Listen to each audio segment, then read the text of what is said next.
بسم الله الرحمن الرحيم. منها أربعة حرم صدق الله مولانا العلي العظيم.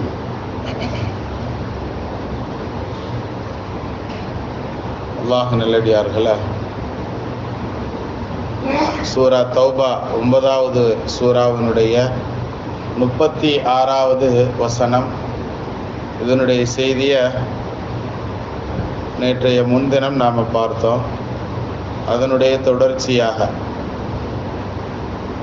வானம் பூமிகள் படைக்கப்பட்ட நாள் முதல் அல்லாஹ்னுடைய கிதாபில் காலம் மாதங்கள் என்பது 12 தான் என்பதாக அல்லாஹ் சொன்ன அந்த செய்தியை பற்றி நாம் பார்த்தோம்.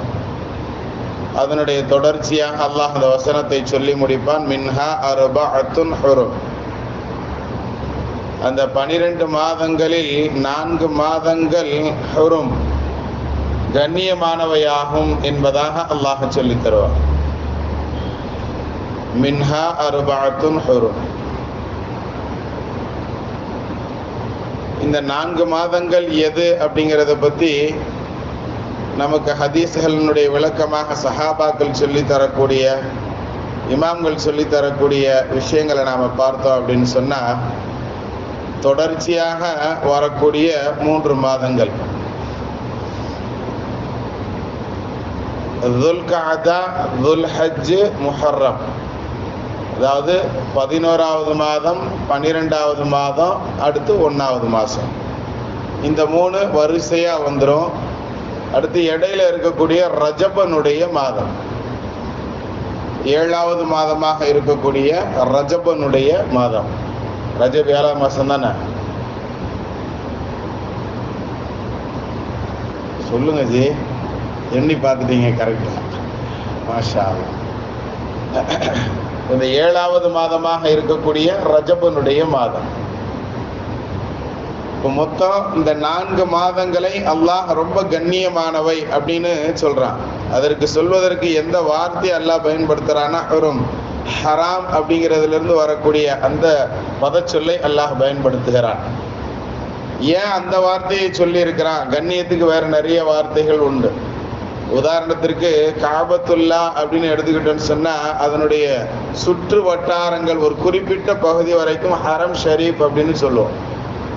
ஏன்னா அங்கு பாவங்கள் நடைபெறாமல் இருக்கணும், பாவங்களை விட்டும் இது அப்பழுக்கற்றது அப்படிங்கிறத சொல்றதுக்காக வேண்டி உண்டான இடம். அதே மாதிரி நாம் இங்கேருந்து போகிறவங்க உம்ராவுக்கோ அல்லது ஹஜ்ஜுக்காக வேண்டியோ போகிறோம் அப்படின்னு சொன்னால், செல்பவர்கள் அந்த எல்லைக்கு முன்னாடி இருந்தே என்ன செஞ்சிடணும்? இஹ்ராம் ஆடை கட்டிடணும். அந்த எல்லைக்குள்ளே போய் கட்டுறது அவ்வளவு சிறப்பு அல்ல. இந்த காலத்தில் நவீன இமாம்கள் நிறையா பேர் என்ன செய்கிறாங்க, அதெல்லாம் ஒன்றும் பிரச்சனை இல்லை, பிளேன் போய்கிட்டு இருக்கும்போது நம்ம இந்தியாவிலேருந்து போகிறவங்களுக்கு உண்டான எல்லையாக இருக்கக்கூடியது யலம்லம் அப்படிங்கக்கூடிய இடம். ஆரம்ப காலத்துலலாம் போகும்போது ஃப்ளைட்லேயே என்ன செய்வான், ஏலான் அறிவிப்பு செய்வாங்க, நம்ம யலம்லம் எல்கை கிட்ட வந்துட்டோம், எல்லாரும் நியத் வைக்கிறதுக்கு தயாராகிக்கோங்க அப்படின்னு சொல்லுவாங்க. இப்போல்லாம் ஒன்றும் கிடையாது, நேராக போய் எங்கள் ஜித்தால போய் இறக்கி விட்டுறான்.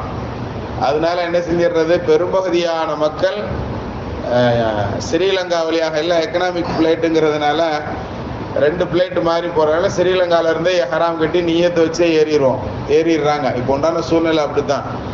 இன்னும் சிலர்கள் ரொம்ப பேணுதலுக்காண்டி இங்கேருந்து போகும்போதே ஒரு 10% நபர்கள்லாம் பரவாயில்ல, எந்த சிரமமும் இல்லாமல் நம்ம இங்கேருந்தே இஹ்ராம் கட்டிட்டு போயிடுவோன்னு சொல்லிட்டு வீட்லேயே நல்ல முறையில் குளித்து சுத்தமாகி என்ன செஞ்சிடறாங்க, இங்கேருந்தே இஹ்ராம் கட்டிடுறாங்க.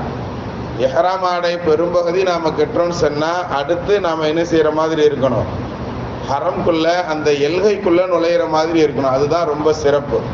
நான் இஹ்ராம் ஆடை கட்டினதுக்கு அப்புறம் நம்ம தாடியில இருந்தால் அல்லது தலைமுடியில இருந்து ஏதாவது ஒன்று உதிர்ந்தால் கூட அதற்கு கூட நம்ம என்ன செய்யணும், பெனால்ட்டி கட்டணுங்கிறது நம்மளுக்கு உண்டான சட்டம்.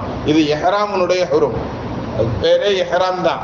ஹரம்ல இருந்து வரக்கூடியது தான் இஹ்ராம் அப்படிங்கிறது. அதுக்கும் அந்த ஆடைக்குன்னு உண்டான ஒரு கண்ணியம் இருக்கு. அத்தர் கூட பூசக்கூடாது அந்த ஆடை போட்டோன்னு சொன்னா, தலை சீவக்கூடாது. அந்த ஆடையை கட்டிட்டோம்னா என்ன செய்யக்கூடாது, தலை செய்யக்கூடாது, எண்ணெய் தேய்க்கக்கூடாது. இது மாதிரி நிறைய ஷர்த்து, நிறைய அதாவது நிபந்தனைகள் உண்டு அந்த ஆடைக்குன்னு சொல்லி. ஏன்னா அல்லாஹ்வோ ரசூலுல்லாஹி ஸல்லல்லாஹு அலைஹி வஸல்லம் அவங்களோ எங்கெல்லாம் ஹரம் ஹுரும்ங்கிற வார்த்தைகள் பயன்படுத்தப்படுதோ எல்லாத்துலயும் ரொம்ப நாம கவனமாக இருக்கணும் கண்ணியத்திற்குரியவர்களை. அந்த அடிப்படையில தான் இந்த ஆயத்துல அல்லாஹ் சொல்லும் பொழுது இந்த 4 மாதங்கள் ஹுரும், கண்ணியமானவையாகும், ஹராமானவையாகும், எந்த விதமான பாவ காரியங்கள் செய்வதற்கு இந்த மாதத்துல அனுமதி கிடையாது அப்படிங்கிறத அல்லாஹ் ரொம்ப தெளிவாக இந்த விஷயத்த பாவத்திலேயே ஊறி போயிருந்த பொம்பளை பிள்ளைய பிறந்துருச்சுன்னு சொன்னா கொண்டு போய் புதைப்பான் பாருங்க உயிரோட. அப்படிப்பட்ட கொடூரர்கள் வாழ்ந்த காலத்துல கூட இந்த 4 மாசத்துல எந்த பாவமே செய்ய மாட்டாங்க. அப்படி பிறந்த பிள்ளைகளை புதைக்கிறா இருந்தா கூட கொண்டு போய் வெட்டியான்ட்ட கொடுத்துட்டு அவர் என்ன செஞ்சிருவான்னா, எப்போ இதை செய்யணுமோ அப்போ டிஸ்போஸ் பண்ணிருன்னு சொல்லிடுவானா. அதற்குண்டான பணம் காசுகளை கூட கொடுத்துருவானா. ஆனா தான் வச்சுக்கிறதுக்கு சம்மதிக்க மாட்டான். பெண் பிள்ளைகள் பிறந்தால் ஒரு கேவலம்னு நினைத்த காலமும் கூட இருந்திருக்கு அப்படிங்கிறத நம்ம தமிழகத்துல கூட கள்ளிப்பால்லாம் கொடுத்து கொள்ளக்கூடிய செய்திகளை நாம கேள்விப்பட்டிருக்கோமா இல்லையா? சைர் அல்ஹம்துலில்லாஹ். விட்டோம்னா வேற பக்கம் எங்கிட்ட போய்கிட்டு இருக்கோம். இதை சொல்லி முடிச்சிரும். இந்த 4 மாதங்களை ஏன் அல்லாஹ் தஆலா ஹுருமாக ஆக்கனா அப்படிங்கிறதுக்கு உண்டான காரணங்களை சொல்லும் பொழுது அருமையாக சொல்லி தருவார்கள். துல் ஹஜ் மாசம் அப்படிங்கிறது ஹஜ்ஜினுடைய மாதம். ஆரம்ப காலங்கள்ல இங்க இருந்து ஒட்டகம் கட்டி, அதாவது தூராந்தொலையில இருக்கக்கூடியவர்கள் ஒட்டகத்துல வர்றது, அதே மாதிரி கோவேரி கழுதைகள்ல வர்றது அப்படிங்கக்கூடிய இந்த பழக்கம் இருந்தது. அது மட்டும் இல்லாமல் இந்த ஹஜ்ஜுங்கிறது நான் ஏற்கனவே சொன்ன மாதிரி நம்ம முஹம்மது நபி ஸல்லல்லாஹு அலைஹி வஸல்லம் வர்றதுக்கு முன்னாடியே ஹஜ் இருந்திருக்கு. இன்னும் சொல்ல போனா ஆதிபிதா ஆதம் அலைஹிஸ்ஸலாம் கூட சரந்தீப்ங்கிற நம்ம இலங்கையில இருக்கக்கூடிய மலையில வந்துதான் இறக்கப்பட்டார்கள். இங்க இருந்து ஹஜ்ஜுக்கு அவங்க நடந்தே போயிருக்கிறாங்கிற செய்திகள் எல்லாம் நமக்கு கிதாபுகளில் பதிவு செய்யப்பட்டிருக்கு. அப்ப ஆரம்ப காலங்கள்ல இருந்து ஹஜ்ஜுங்கிறது இருக்கு அப்படிங்கறத நாம விளங்கி கொள்ளணும். இந்த ஹஜ்ஜுக்காக பயணம் செய்து வரக்கூடியவர்களுக்கு எந்த தொல்லையும் எங்கும் இருக்கக்கூடாது. இந்த சின்ன சின்ன வழிப்பறிகள்ல இருந்து கொலை கொள்ளைகள்ல இருந்து எதுவுமே இந்த ஹாஜிகளுக்கு இருக்கக்கூடாதுங்கிற அடிப்படையில அல்லாஹ் இந்த உலகத்தை படைத்த காலம் முதலேயே இந்த விஷயங்களை அமல்படுத்தி இருக்கிறான். இந்த 4 மாதங்களில் எந்த விதமான விஷயங்களையும் செய்யக்கூடாதுன்னு அதை அரபிகள் ரொம்ப கரெக்டா ஆரம்ப காலம் முதலே ஃபாலோ பண்ணி இருக்கிறாங்க. ஹஜ்ஜுக்கு 1 மாதத்திற்கு முன்னால், ஹஜ் முடிஞ்சு 1 மாசம், ஹஜ்ஜினுடைய மாசம், இந்த 3 மாதங்களிலும் எந்த விதமான குளறுபடிகளும் நடக்கக்கூடாதுங்கிறதுக்காக வேண்டியான ஹாஜிகள் வந்து போறதுக்கு இலகுவாக இருக்கணும், அவங்களுக்கு எந்த தொல்லையும் இருக்கக்கூடாதுங்கிற நல்லெண்ணத்தில் அல்லாஹ் ஏற்படுத்திய விஷயம் தான் இந்த 3 மாதங்கள் ஹுரும் என்பது. ரஜபனுடைய மாதம் அது ஏன் ஹுருமாக்கப்பட்டதுங்கிறது சம்பந்தமாக இன்ஷா அல்லாஹ் வரக்கூடிய நாட்களில் நாம பார்க்கலாம். அல்லாஹ் தஆலா உண்மையை விளங்கி அமல் செய்யக்கூடிய பாக்கியவான்களை நம்ம கபூல் செய்வானாக. பிஹக்கி சய்யிதினா வ அலி சய்யிதினா முஹம்மதின் ஸல்லல்லாஹு அலைஹி